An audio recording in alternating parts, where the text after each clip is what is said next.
I guess the three most common questions we get at the fish farm is, how do we get algae out of our pond?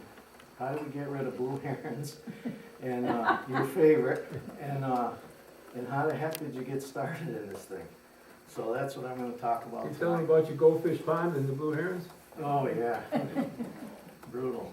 So, I guess to know the history of the farm, you gotta know the history of me a little bit, so.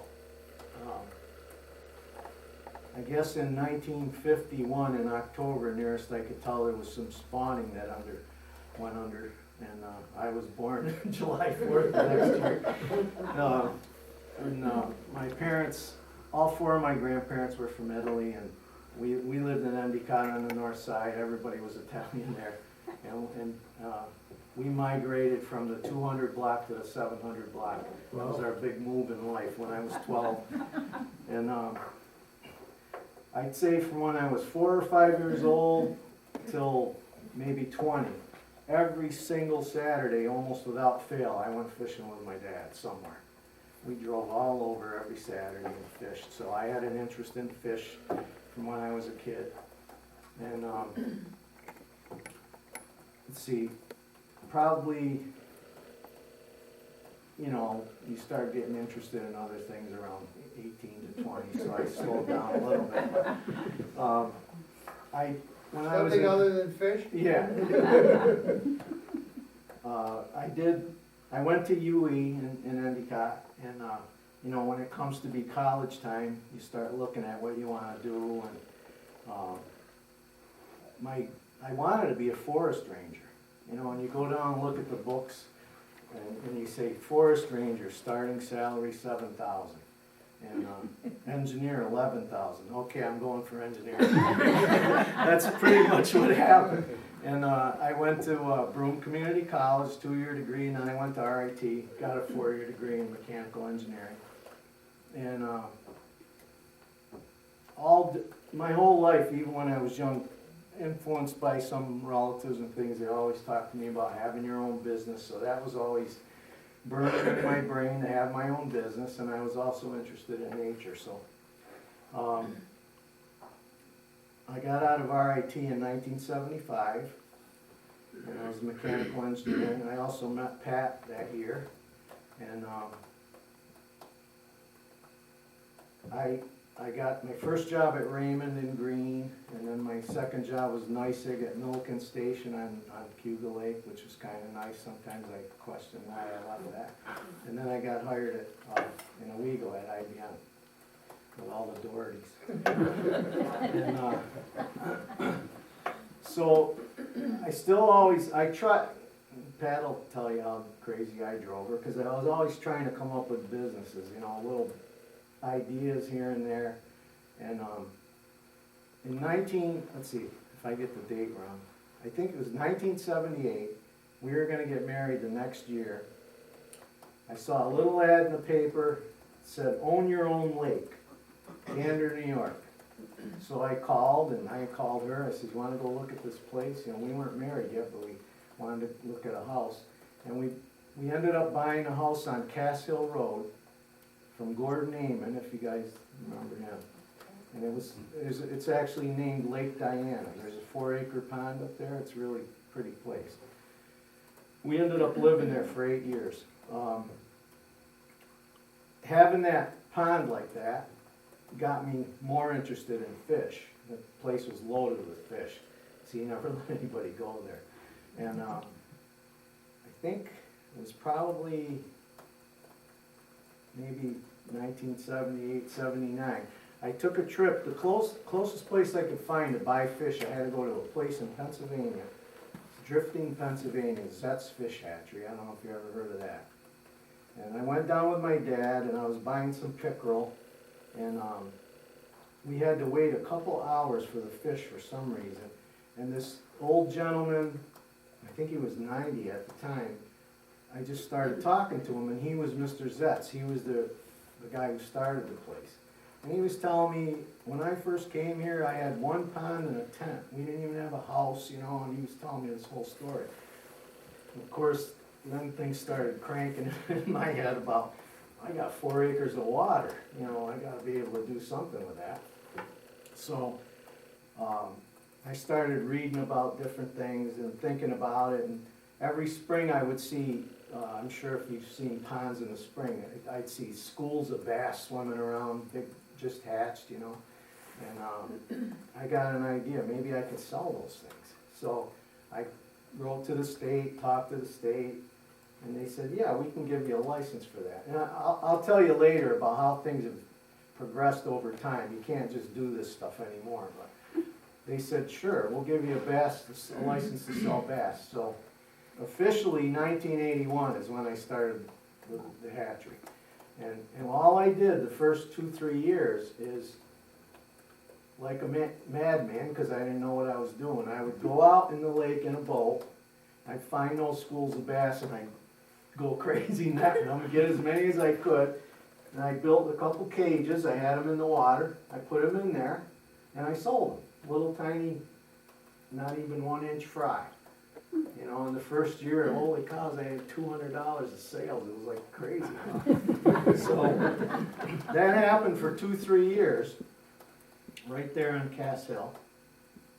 And I think it was 1984, because I had a license, I got a letter from the state that said, hey, we're gonna, the Department of Agriculture and Markets is gonna have a grant. If you wanna participate, here's the topics that you might be interested in pursuing.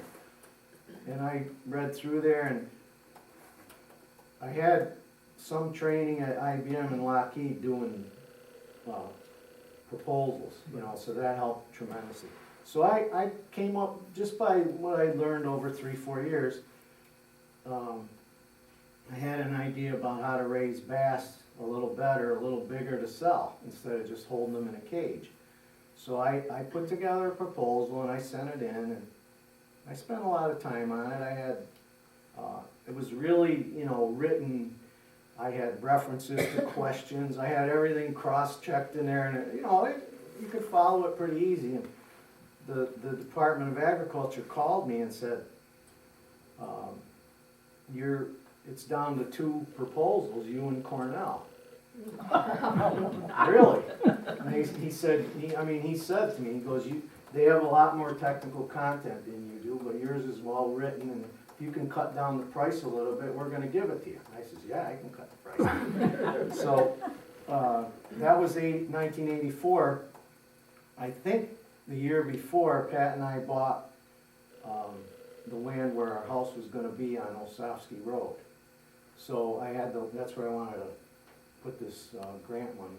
So I actually did get the grant, and we built what was the beginning of the farm there. We built a pond up above with 4 raceways, and they're rectangular ponds basically, and a pond on the bottom. And Bron Robinson did that whole thing for me. We had drains and valves, everything was hooked together.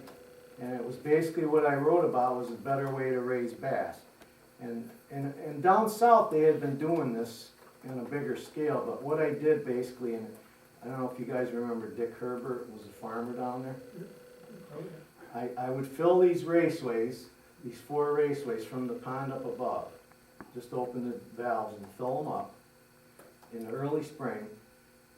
And then I would have Dick come over with his manure spreader and back up to him and shoot a whole bunch of manure in there to fertilize those ponds.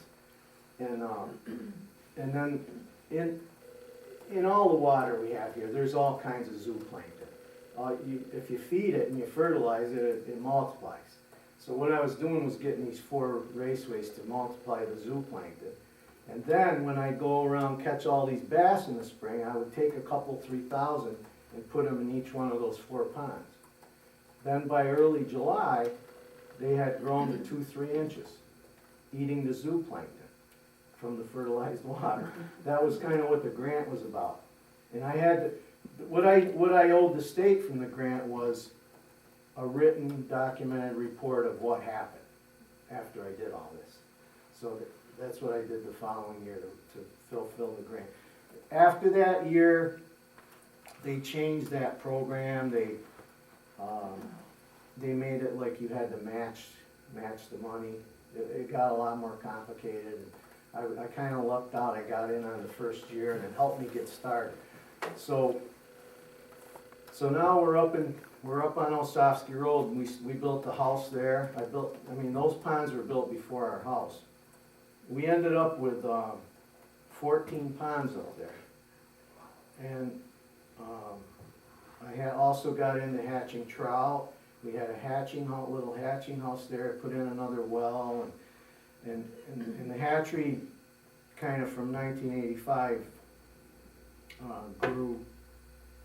grew by not leaps and bounds, but it grew to the point where I was growing my own bass. I was growing a few fathead minnows. I'd also have a couple kids go around to other ponds and get me minnows. And at the time I was selling 100 pounds a year. That was huge, So the supply was, as we grew, the supply trying to grow your own in these ponds was getting less and less, and I was scrambling around trying to find supply. I started finding, in the beginning it was a fish farm from Ohio. It used to fly me boxes of fish overnight, and then kept growing some more and more. I started getting county soil and water programs to supply. Things got crazy to try to grow all these fish, so I found some farms in Arkansas that were trucking fish up here. The minnow bait business was huge, and 90% of the minnows and bait that came to New York was from Arkansas. So these trucks were up here weekly. So I started hooking up with them for bass and other things, because it was way too much for us to handle in our own ponds. And as you progress a little further in time, it also got illegal to take them out of your own ponds and sell them. Over time, several diseases manifested themselves in New York. It started with whirling disease in trout. Then it got to be different viruses that came in from the Great Lakes and so on. Over time, the state came out with stricter and stricter regulations, and it got to the point several years ago where you actually had to have every batch of fish inspected. For a couple of years, they were doing it in Rome, New York, at the fish labs, New York State Fish Labs. They would come down and they would pick up the fish, take them with them, and for whirling disease for trout. We were at the time, I was hatching maybe 20,000 trout at the Osofsky Road place, and they would come down and take 60 fish, take them back and inspect them for whirling disease. Then, as other diseases came into the picture, there was more inspections, where it ended up trout needed 8 different inspections. And then, oh, by the way, the state's not gonna do it for you anymore. Now you gotta find a place. This was a real crazy thing in this industry. And today, right now, you have to have a state DEC person come down to see where you take the fish from, put them in a box, ship them to the state of Maine, because it's the only place that does the inspections. And it takes 6 weeks for some of them to get back. So this is nuts for me, because I'm like 50, 60 batches of fish a year. There's no way I could physically have the time to do that or pay $1,500 a batch to get it done. So I convinced the state that the fish I was buying were going inside a building in well water and being sold. There's no way I can infect them. And also, the farms I'm buying them from were inspected already. So the way we've been operating for 4 or 5 years now is, they came and checked my facility once, but they, every year, like I said, 50, 60, 70 batches of fish we get, mostly from Arkansas, some from some other places. Each batch comes with an inspection certificate, and I keep those on file. And they go in a tank, and then they're sold from there. They have well water passing through them, basically. So it's changed over time. It's gotten a lot bigger. Where Pat and I visited for the first time last year we went to Arkansas and visited 3 of the farms that we deal with. It's hard to even imagine what they are. One, I'll give you an example. One of them has 1,200 acres of water, 20-acre ponds, and all they grow is minnows. So I mean, it's just, it's a huge industry, but, you know, there's no way up here with our hills and valleys that you couldn't even build ponds like that up here without requirements, you know, from the state, so. So it's evolved over time to, we actually do not raise anything on our own anymore. Everything is brought in from Arkansas, some from Minnesota, some from Pennsylvania. And they're big farms that, if I hatch 20,000 trout and I spend $1,500 to inspect that batch, okay, it's so much a fish. Where I'm buying it from somebody that's inspecting 200,000 at a time, so they're passing a few cents a fish down to me. So economically, that's the only way you could do this thing anymore. So it's changed quite a bit since I started. I'm trying to think. You didn't talk about building the place on. Yeah, that was, so that's where we were on Osofsky Road. It was, you know, it was getting pretty busy, and it's hard for a lot of people to find it and come in there and the trucks were backing up our driveway because they couldn't turn around, these huge tractor trailers. And so in the meantime, with my wanting to work for myself idea all the time, I was working at, it was Lockheed Martin at the time. Again, I put together a business case. I had this thing in my head of, you know, all the things I'd seen since 1981 or before, all the hatcheries I'd visited, all the different ideas. And I just had these things churning, and it was burning in me. I had to do something. I had a concept. I had a drawing made. In the meantime, I was driving back and forth on the highway, and I looked at the land where we are now, and I said, boy, that would be a great place for this. And I just happened to stop in to see Mr. Cavataio across the street. He owned it. And I said, are you interested in selling this land down here? He goes, as a matter of fact, this weekend my kids are all coming here and I'm gonna like pass it over to them. You know, we're thinking of, you know, I don't use it anymore. He says, why? What do you want to do? I says, I want to put a business out there, and, you know, he says, let me talk to them. And it's really funny, like, people said, don't tell them what you want to do. Don't do that. And I gotta think, I hit it off with him so well that first time I met him. Is that Tom? Tom. Yeah. I had this artist rendering of the fish farm that I had an architect draw from one of my sketches. I said, I'm gonna go show him, you know, what I wanna do. So I took that artist sketch and I took it over there. I says, Tom, I wanna show you what I wanna do across the street. And boy, his eyes just lit right up. He says, can I keep that for the weekend? I wanna show my kids. I said, sure, go ahead. So that did it. He called me Monday and he said, yeah, I'll sell you that land, you know, and then we agreed on a price and everything. So we bought the land from him. It's kind of 2 pieces if you look at it now. The guy where the carver, and then where we are, I sold that to him a few years later. And so now we had the land and had the concept and everything, and now, of course, where do you get the money? That's one thing about, everybody thinks, well, I'm gonna be a fish farmer and make a fortune. Well, it's very capital intensive. And so, in the meantime, at the same time, the county is trying to come up with tourism ideas. You know, they're getting all kinds of ideas from people, and at the time, the tourism office, Doyle Gibbs was the, whatever you call him, president or just Director.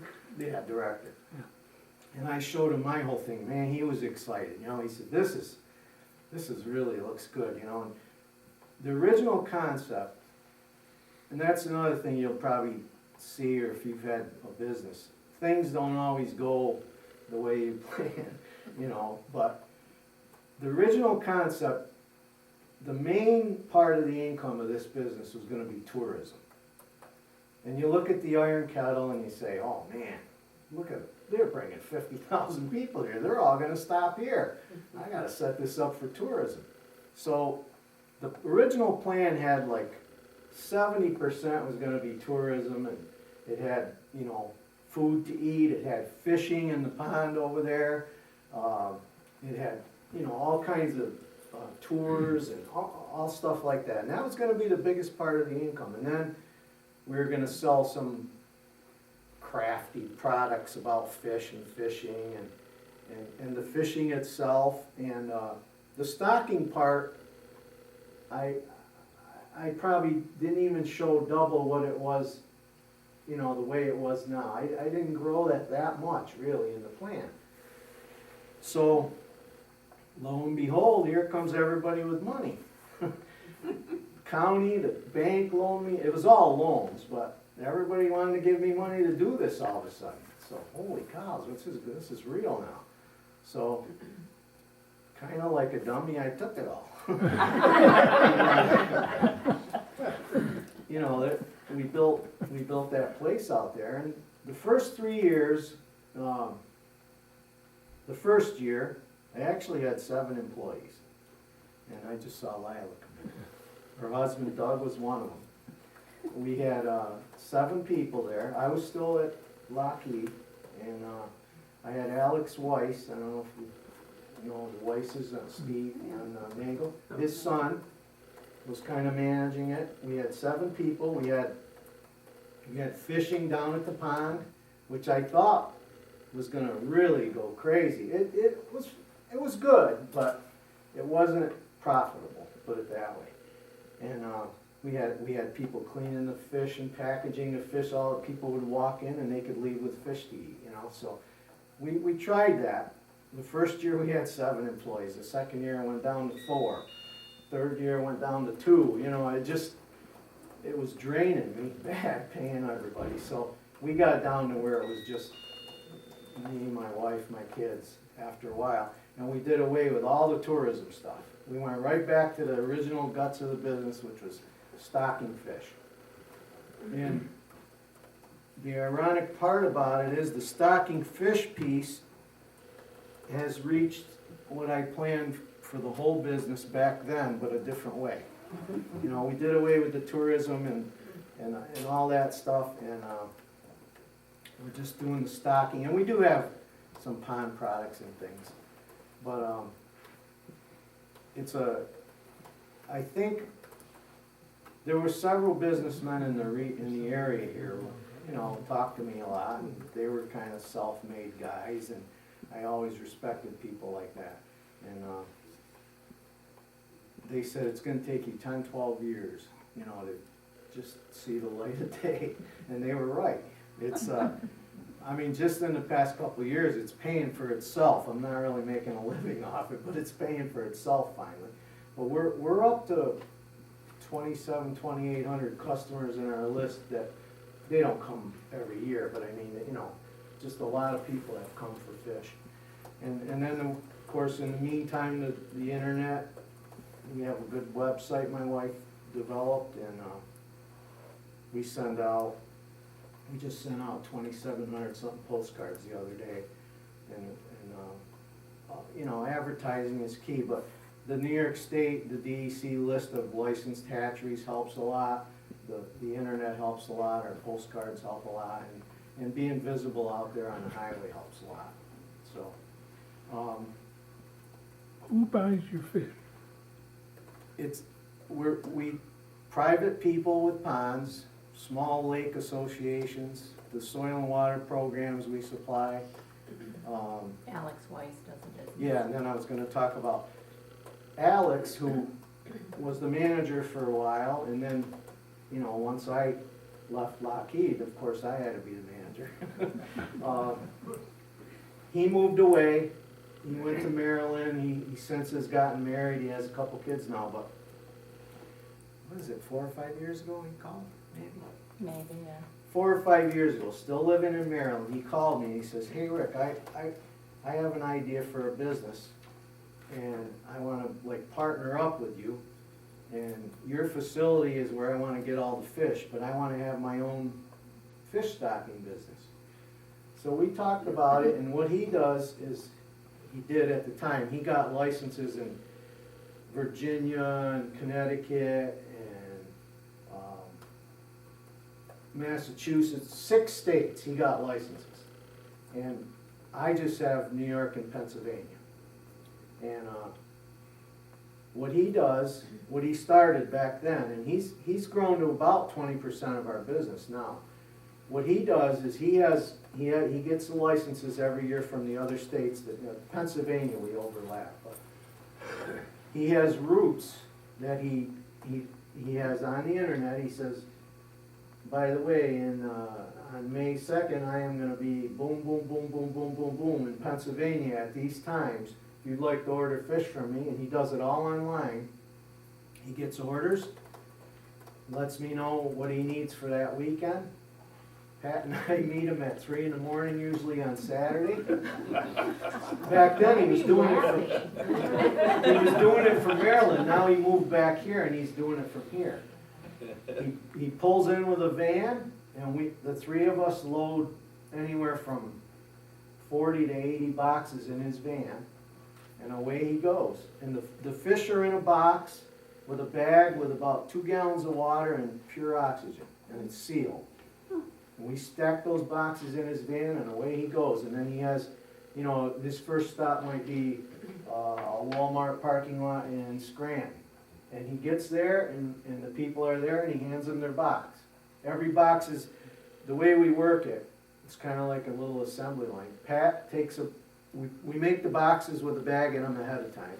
She takes a box on a cart, gets a label that Alex has pre-printed, puts it on there, and it'll say Joe Smith, Scranton, box 1 of 3, 30 catfish. And then she'll put the water in, aerate the water temporarily, to get it, because it's well water, we have to aerate it at the beginning.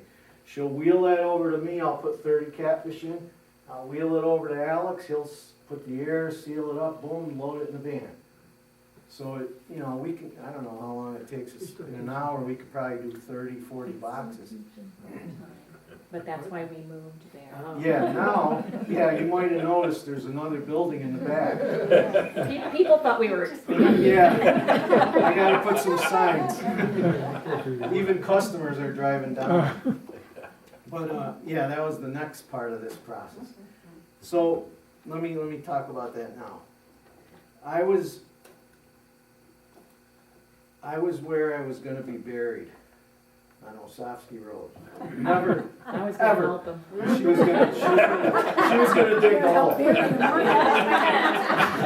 I was never gonna leave there my whole life. It's gorgeous there. It's a dead-end road. It's beautiful. We had the 14 ponds. It was a beautiful place. We designed the house. We were there 28 years, I think it is. And Pat really had the idea. She cleans things.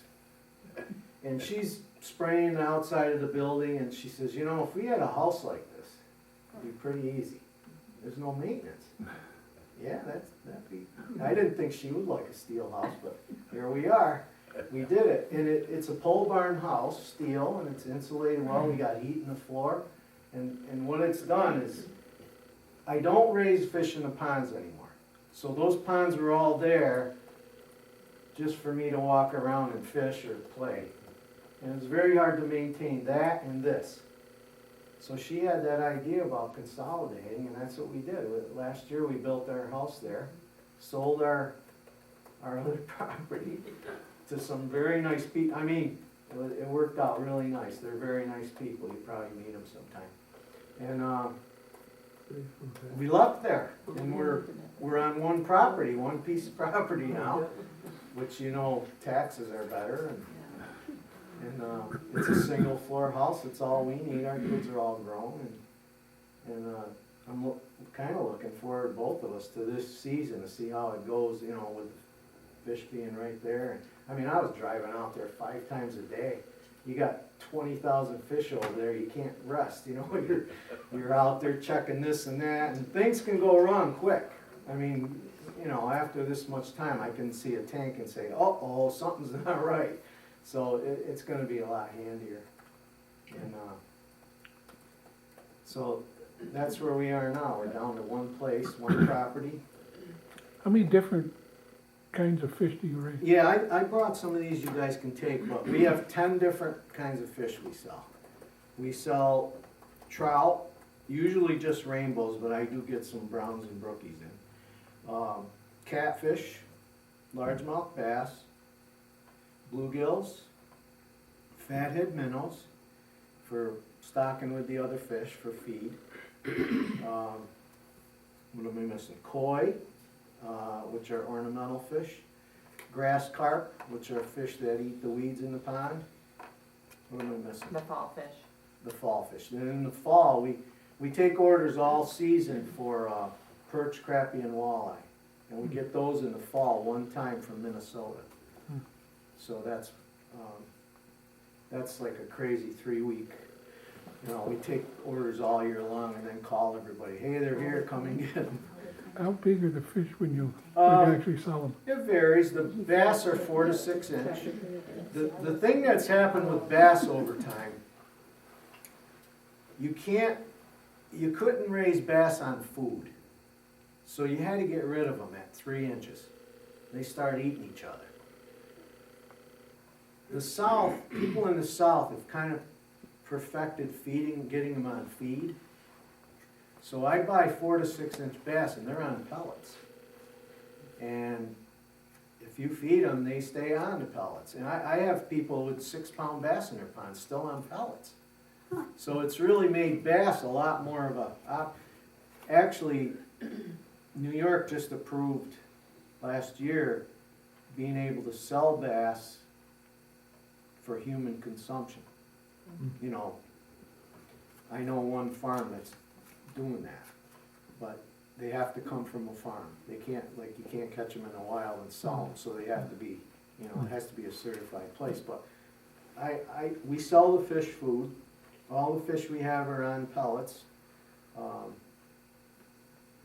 Not the perch in the fall, or the perch, the crappie, and the walleye, they aren't, but all the other fish are on pellets, so they grow pretty fast when they're eating a formulated diet versus being wild, you know. Rick, how long did you get them from Arkansas, Yeah. and how long do you keep them before you sell them? Okay, let's talk about my first week coming up. I will get grass carp, a tank of minnows, a tank of catfish, a tank of bluegills, a tank of bass, and a tank of koi. They could be gone in a week, or they could be there a month, but it depends on what happens with us and Probably a Alex. month is the longest we would have. Yeah, a month is the longest. The koi are longer probably, because people come in and pick what they want. and Colors and. It gets less colorful as time goes on. Not much though, not much longer than No, that. not really, no. And, Well, I know that they do grow big, because Oh, Doug yeah. had some that we put in the pond out there. oh yeah, they get, And we told everybody it was catch and release, yeah. and we got some trout that were like that in the pond. Now, trout, I tell people this, no one wants to take their own fish out and eat them, but they're only gonna last 4 or 5 years max. And, you know, they get these trout like she's talking about, 5, 6 pounds even, and they don't wanna take them out, but then they're gone before they know it. You know, and I just saw something that is nice, but I'm not gonna like this year. I saw an otter down there. Oh, out there. Yeah, they're starting to work their way in. Yeah, but, you know, in the old, this is great, we had the fishing down there. I would have the guy come with the trout, all nice, you know, like this, even some big. Yeah. He'd dump 1,000 in. And we would have the fishing, and we would sell about 600 to 700.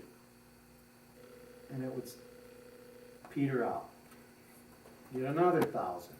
And this happened over 3 years. Never seemed to get more than 700 out of there after putting in 1,000, which is one reason why I wasn't proud of it. But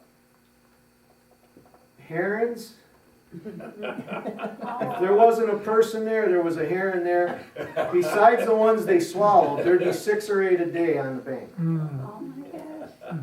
Yeah, we had to give it up for Two-legged that. creatures. I never caught a person fishing there, ever. A sheriff came to my place to buy fish one day. He said, Rick, do you know how many kids I've kicked out of there? I go, where? He says, down there at night. I said, you gotta be kidding me. He says, yeah, I go down there with the car and say, hey, you can't be fishing here. Oh, this is a great spot. Yeah. That's why, you know, 300-400 missing in action every time, so it doesn't add up very good. But, and then, you know, then since then, the flooding down there, that one time was 8 foot over that pond. So, I mean, I stopped Cataton Creek several times. So, I'll tell you a story about your pond. We were having some friends over for dinner one night. So I told the guy when he came, I said, come a little bit early, come early, and got a fish pole. He said, where are we going? I said, we're gonna go catch supper. So we went down, he couldn't get over it. I mean, this guy doesn't fish or doesn't anything. So we bought the rainbows, came home, we cleaned them, yeah. we had them for supper. He told everybody about it. This is crazy. Yeah. I had a guy come one day, man, he had to be from New York or somewhere. He was decked out. He must have had $1,000 worth of fishing clothing on. And he'd been fishing all day, he didn't get anything. So he went down there and he caught 3 or 4 nice rainbows. I had other guys, I think, were telling their wives they were fishing all day. But then I had Boy Scout groups down there. I had senior citizens on wheelchairs. They pulled the van right up and went on the dock, and it was really nice. I remember seeing We them. thought it was going to be a good thing, but it just didn't pan out. So It was It's those too arrows bad. and those Didn't- night raiders. yeah. It didn't pan out because, No, Yeah. Did you reserve a plot up on Osasky Road? no. I think I gotta have my ashes thrown in Cataton Creek. I don't know. That was a beautiful How about your own place. pond? Yeah. I mean, the maintenance of 2 places was getting crazy. You know, my tractor's out there, it needs to be home, and I wasn't keeping up around the ponds, you know, it was getting grown in, and it wasn't the same, but other things too, you know, we did get trapped in there twice, crossed water 7 times to go in there. You know, and we just said, well, I can't get to in fact, I went to the fish farm on my tractor once over the hill. Really? You know, I had to get over there. So, yeah, so I think we're gonna be happy out here. It's closer even to work for her right now and more convenient. when you had the open fishing, was it that it wasn't profitable, that you stopped it? It was, Or was it other problems? actually, it never had many problems at all. I was really It was surprised. just the manpower that you Yeah, needed you had to have to- 3 people working extra. You had to have somebody helping down there, somebody cleaning the fish, you know, we rented poles, you know. We had a beautiful cleaning station back at the building. People walk up with a bag, 3 pounds of trout, $5 a pound, 50 cents to clean them, put them all in ice, and boom, away they go, ready to cook, you know. In fact, that beautiful $3,000 stainless sink, that's in my garage. But, you know, it just was, Yeah. it was too much. It was too much to, and now, truthfully, just the stocking is, I mean, pretty much on the run from April to October. It's, you know, there's so many things every week besides being open 2 days, delivering and getting fish in and getting products in and, So you do still have people come there and select fish? yeah, like, actually, I'm getting less and less orders ahead. People know we're there and they're coming in and, you know, they can't resist they come in to buy, you know, 20 catfish. By the time they leave, they bought that, you know, it's kinda hard to resist. How do you keep the separate fish Are they in separate tanks. tanks? Yeah, Oh, we have- okay. We have, can you see it on here at all? Yeah. Oh. See, there's okay. a Oh, whole bunch yeah. of tanks Oh, okay. inside, Yeah, and like one tank on the truck might hold, I think 1,200 catfish, and they fit in one of these. But oh, I'm continuously moving water through there yeah, and aerating it. uh-huh. And then that's another thing, building this, let me go back to building this for a minute. To build this farm, in the beginning, before I built it, I wanna go through the permits with you. Okay, I had to have DEC permits, obviously, for selling fish. A bass license, a trout license, a fish farm license, and a preserve license for the fishing. That's a different one. I had to have a highway permit because I'm on the highway. It had to be a designed entrance approved by the state. $1,500 just for the application. Okay. The next thing is, I had to have an environmental impact assessment, because I'm building this fish farm out there. Had to get that done. The next thing was an archaeological survey, because, oh, you're disturbing ground in an area that may have Native American, okay? That was gonna be like $5,000 done by SUNY Binghamton. I convinced them they didn't need that much. And we just did a strip for $1,500. Then, oh, you're going in, you're putting a pipe in the creek for discharge. Gotta have an Army Corps of Engineer designed flow, exit, because you're touching that bank. Okay? Oh, by the way, you're going in the creek. Gotta have a discharge permit. That's complicated. I had to have help. Actually, the guy in charge of the effluent at Lockheed helped me fill out that permit. And that's all based on how much you put in. If you put 20,000 pounds of food in, you need a discharge permit at the other end. I said, oh, I'm not putting that much in, you still need one. Okay. So, did I miss a permit? There's more. Probably. Anyway, it's pretty it's pretty complex in New York to do, and which is good, it's safe, to make everything. The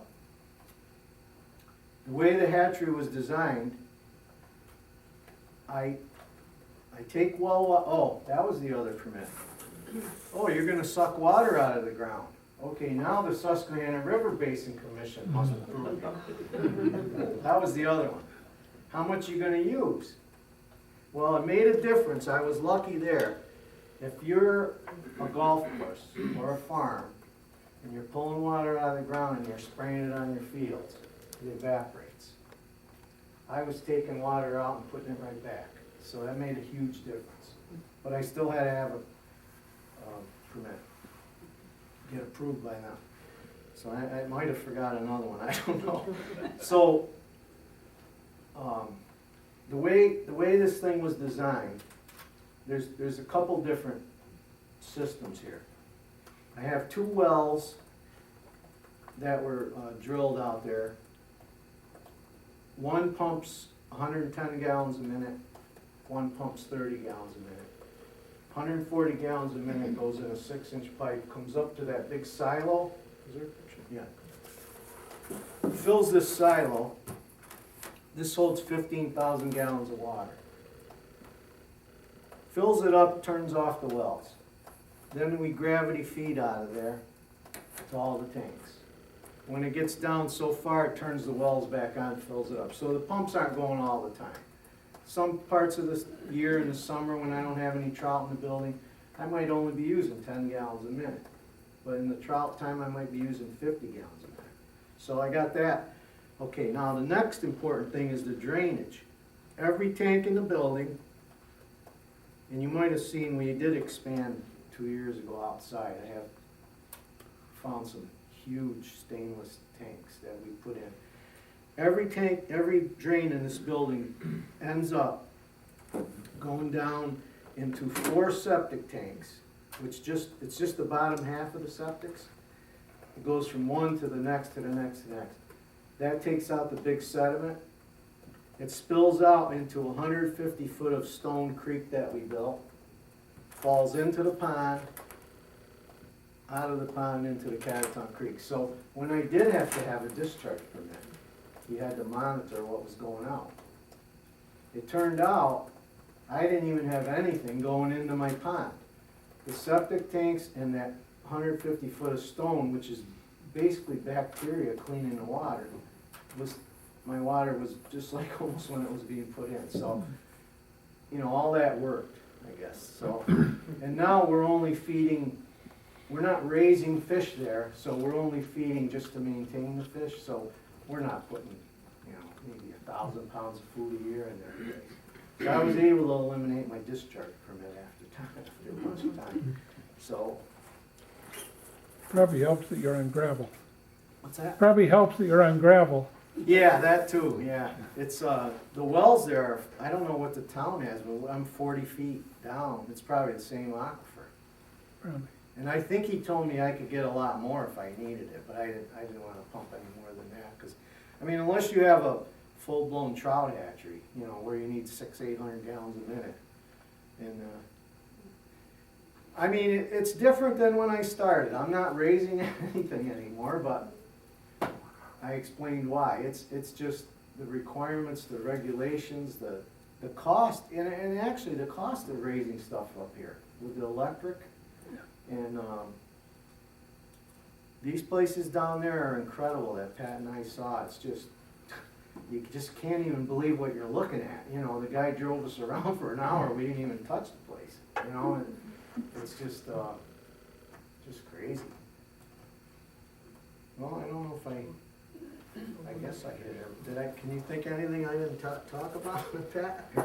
It's just been 2 really bad winters in a row for Oh, pond yeah. owners, so.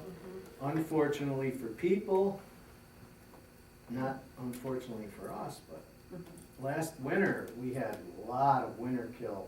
People came in with, they lost ponds, you know, lost all their fish. And this year, I'm afraid it's gonna be worse, but I had,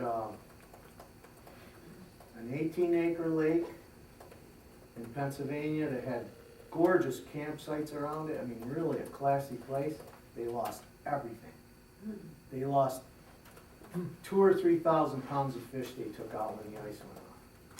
And they bought some bass and bluegills to get it started, you know. I had another guy with a 16-acre pond, lost everything. You know, People get attached to their fish. We've had people come in with photos, with videos. DVDs, show me on their phones.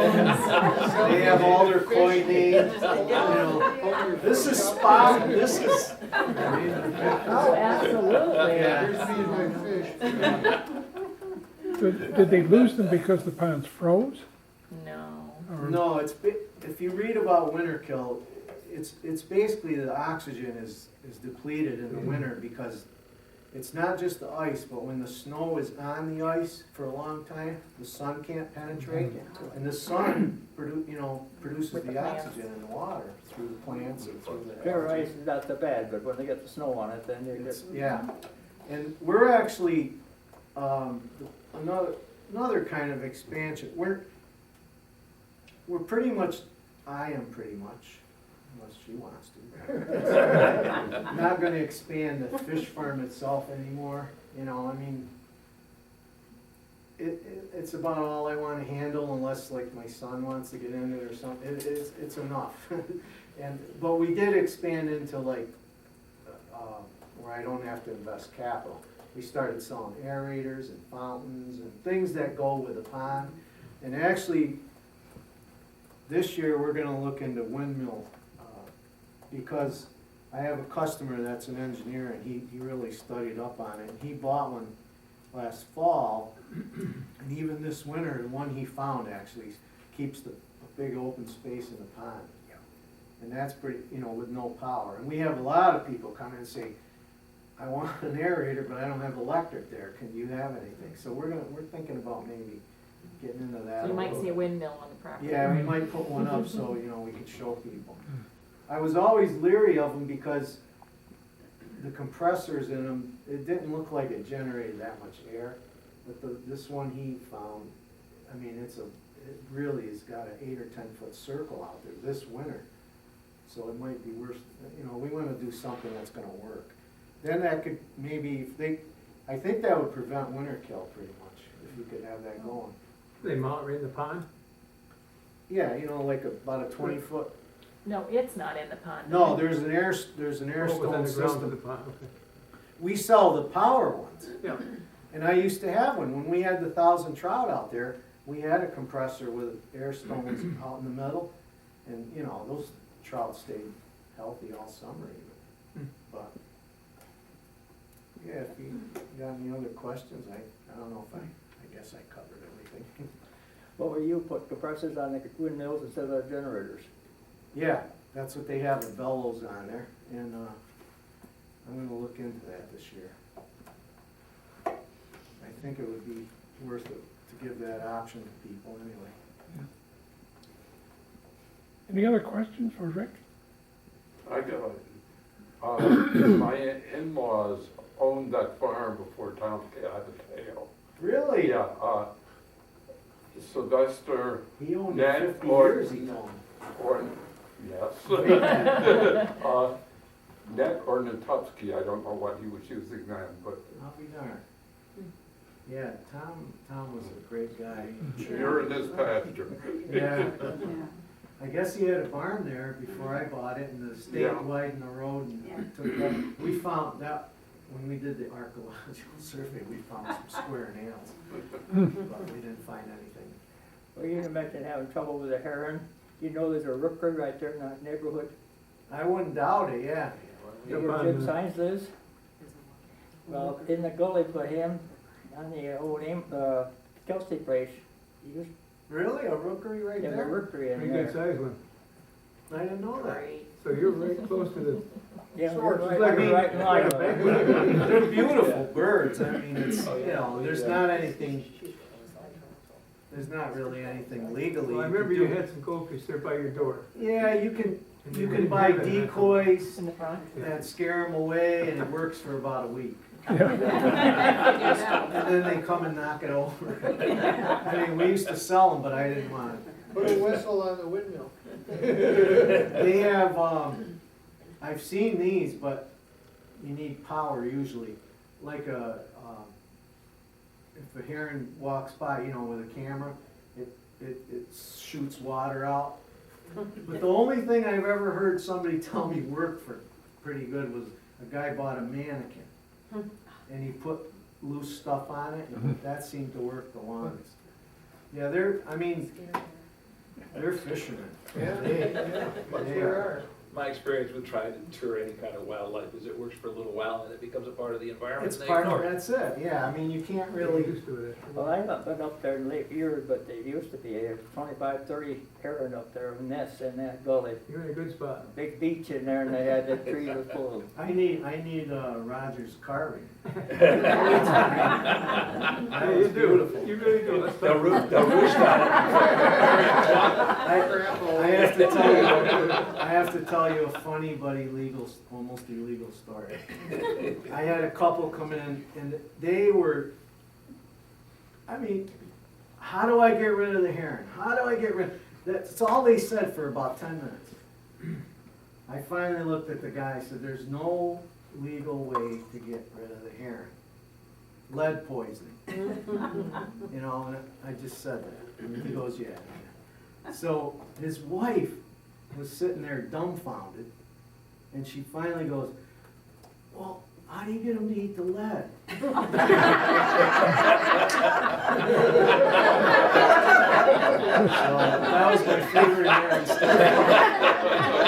You force feed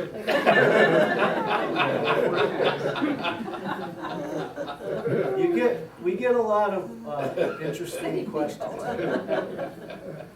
There is a koi pond over near the gravel pit in Caroline.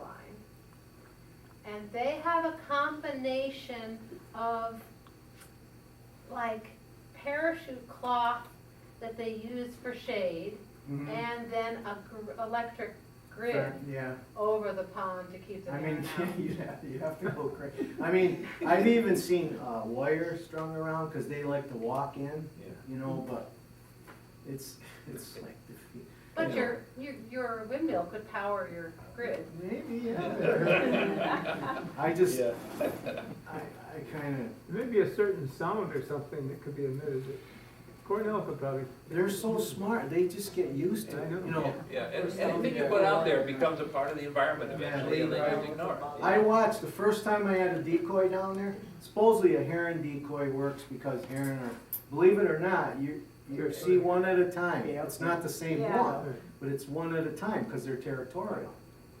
So you put this decoy and they supposedly they don't come. I watched, the first time I ever did it, I watched a heron. He'd come in and almost land, then he'd take off. Then he'd land up in the field and he'd walk closer. Then by the third day he was down there, he knocked it over. That was the end of that. So I gave up on that. We sold them for a while and I said, I don't wanna rip people off. This isn't gonna work. So then I tried swan, a fake swan, cause that works supposedly, and, owl, fake owl. No, it just doesn't work for more than a week. So we gave up. Anything else? Any other questions? Oh, that's what, cause now we're at the end, I gotta talk, where you said where I'm gonna get buried. I told Pat, this is before this is when I was younger. I said, I want my obituary not to say I worked for somebody, I was an independent businessman in Canada, you know. I always told her that, so I guess I'm there, I'm ready to die.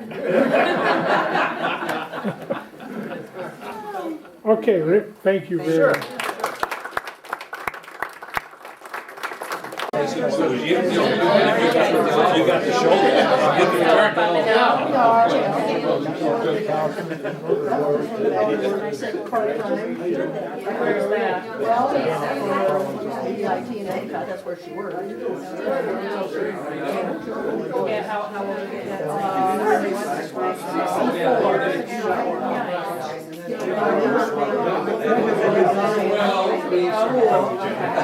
So when they called her over, she said, well, They called her. they called her, she said, I don't know why, that's what she was, 92. And then. Oh, I'm sorry. She's doing a lot. Part-time, yeah, trying to do a part-time job. Yeah. Full-time job, part-time. It didn't work out well for what you could. Let's go. 2 hour delays. Yeah. February was Goes in terrible. later on the other numbers in the airport.